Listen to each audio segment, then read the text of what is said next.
As we continue on Hannity Colmes, I'm Sean Hannity. Also coming up today, we've got Republicans setting the stage now for the final showdown over the president's judicial nominees. We'll tell you what happens. We'll also show you a little bit of Ted Kennedy's further meltdown. Also, we told you about a big announcement last night. Well, we've got part 2 coming up tonight, and you may be the beneficiary of it. We'll explain that. But first, most Americans, whether you lean left, whether you lean right, whether you're Republican or Democrat, you'd agree that the men and women of the armed services deserve their country's full support, especially financially. One man feels that our troops are overpaid. That's only the beginning. ForsakeOurTroops.info calls wounded soldiers leeches, celebrates when a serviceman is killed in action. Joining us now is the creator of ForsakeOurTroops.info, is Michael Crook.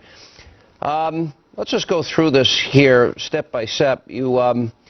Your goal is to bring attention partly to the military issue. You say it's not a joke, it's not a hoax, is that correct? That's correct. I'm very serious about what I'm doing.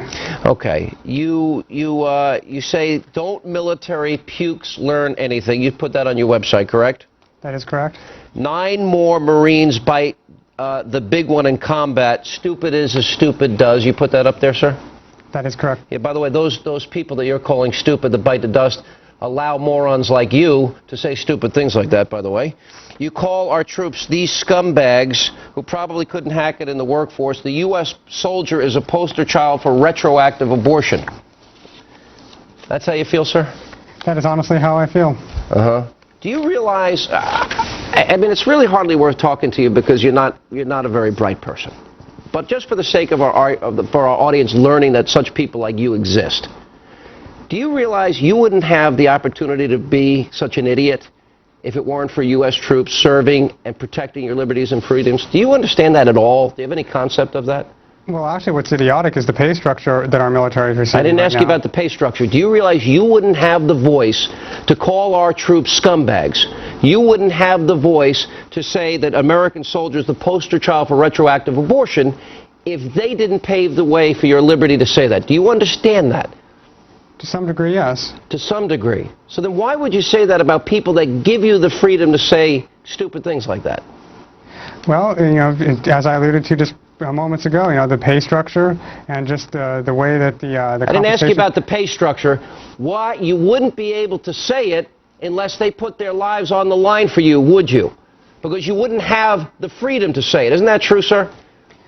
That may or may not be true. May or may not be true, or it is true, sir?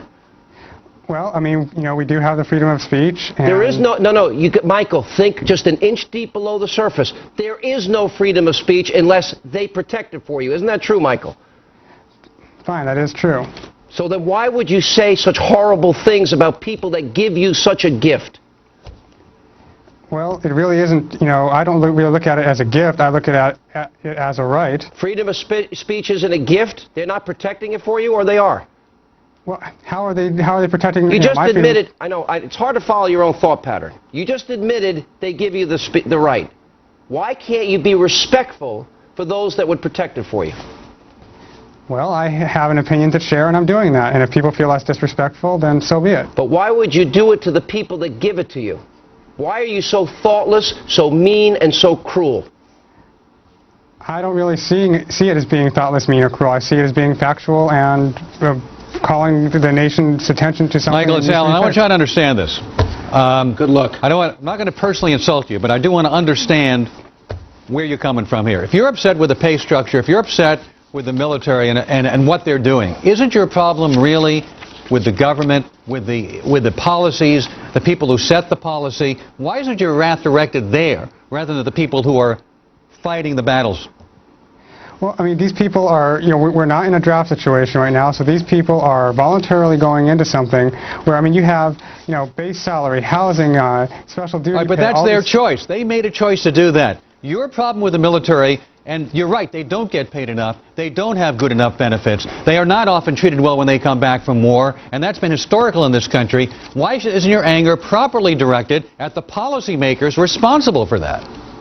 Because the soldiers are just as guilty jumping on the bandwagon here. I mean, they're just as guilty when these people join the military. They get in the military with the idea of defending their country. They don't choose their battles. They didn't realize, some of them, when they went in, that we would be attacked on September 11th. So how can you possibly attack the people who made that choice. I don't understand why your anger is directed that way. Well, the soldiers, when they join, are not necessarily joining to protect their country when the military is throwing educational bribery at them and all sorts of these wonderful, bribery So these packages. people are just stupid and don't know any better and making bad choices with their lives because they're idiots.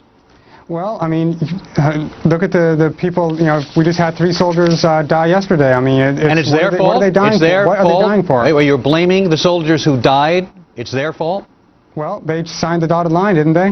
Now, what if we were attacked? If our country, we were attacked, by the way, and what if we were further attacked? Should we have a military? You may not agree with Iraq. I don't agree with the war in Iraq. But should we not have a standing military to protect this country in the event of attack? Well, absolutely we should. All I'm saying is that the compensation package and how they're being Well, paid... who makes the compensation package? Is the compensation package created by the people who join the military? Shouldn't you be fighting? If that's your battle, why don't you fight for the military to get better compensation and better benefits, if that's your argument? Because anybody with a lick of common sense can see that this is just a horrible, abuse of our tax You're fighting money. the wrong battle.